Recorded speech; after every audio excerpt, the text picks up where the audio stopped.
Good evening. Thank you for joining Read with Mars.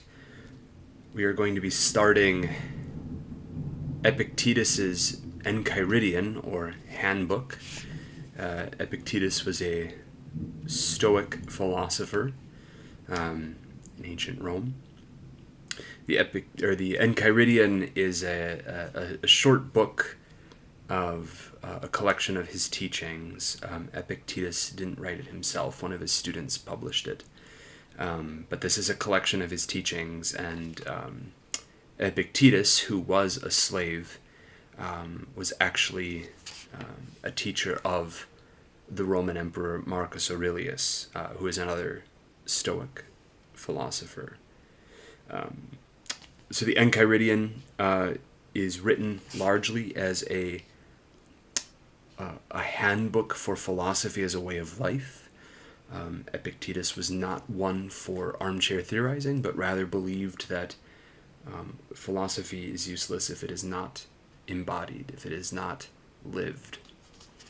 And in fact, that's what philosophy is for, is a tool for living. So we are going to start the Encheiridion tonight. We're going to do the first 10 chapters, and each is fairly short. The book has about 50 chapters, so I anticipate this taking about 5 separate streams. I'll do 10 per. And the edition of Encheiridion that I am reading from is translated by Nicholas P. White. The Handbook of Epictetus. 1. Some things are up to us, and some are not up to us. Our opinions are up to us, and our impulses, desires, aversions, in short, whatever is our own doing. Our bodies are not up to us, nor are our possessions, our reputations, or our public offices, or, that is, whatever is not our own doing. The things that are up to us are by nature free, unhindered, and unimpeded. The things that are not up to us are weak, enslaved, hindered, not our own. So remember, if you think that things naturally enslaved are free, or that things not your own are your own, you will be thwarted, miserable, and upset, and will blame both gods and men. But if you think that only what is yours, and that what is not your own is, just as it is, not your own, then no one will ever coerce you, no one will hinder you, you will blame no one, you will not accuse anyone, you will not do a single thing unwillingly. You will have no enemies, and no one will harm you, because you will not be harmed at all. If you aim for such great goals, remember that you must not undertake them by acting moderately, but must let some things go completely and postpone others for the time being. But if you want both those great goals and also to hold public office and to be rich, then you may perhaps not get even the latter just because you aim at the former too, and you will certainly fail to get the former, which are the only things that yield freedom and happiness. From the start, then, work on saying to each harsh appearance, "You are an appearance, and not at all the thing that has the appearance." Then examine it and assess it by these yardsticks that you have, and first and foremost, by whether it concerns the things that are up to us or the things that are not up to us. And if it is about one of the things that is not up to us, be ready to say, "You are nothing in relation to me." 2. Remember, what a desire proposes is that you gain what you desire, and what an aversion proposes is that you will not fall into what you are averse to.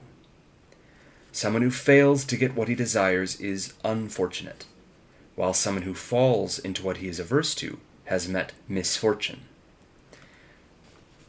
So, if you are averse only to what is against nature among the things that are up to you, then you will never fall into anything that you are averse to. But if you are averse to illness or death or poverty, you will meet misfortune. So detach your aversion from everything not up to us, and transfer it to what is against nature among the things that are up to us.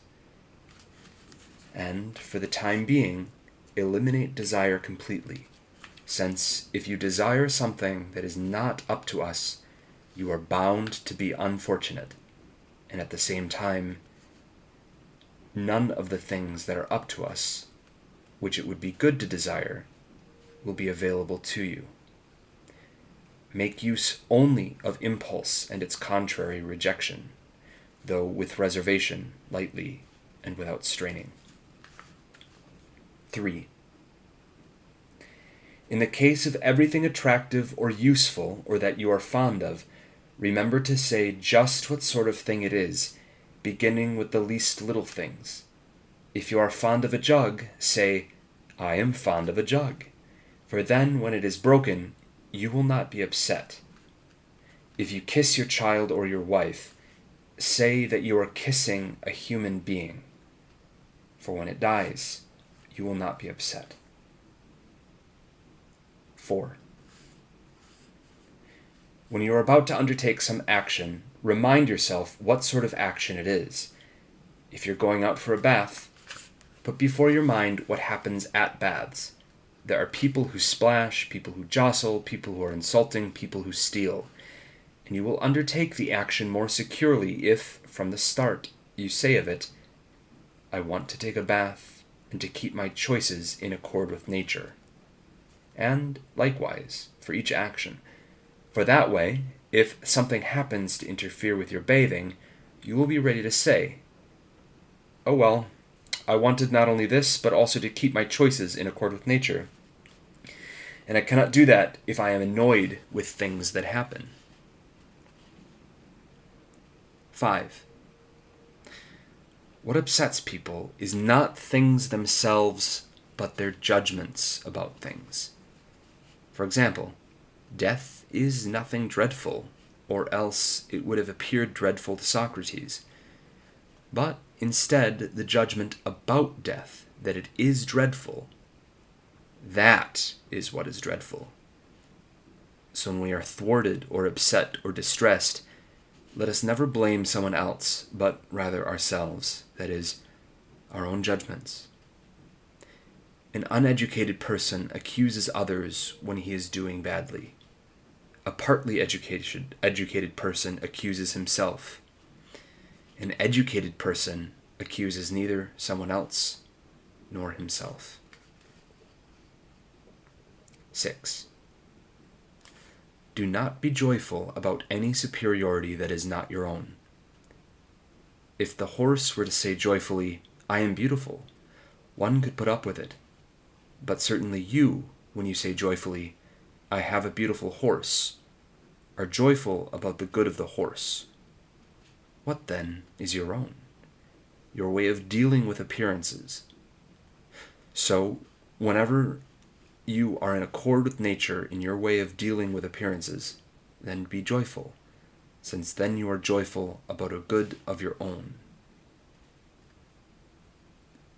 7.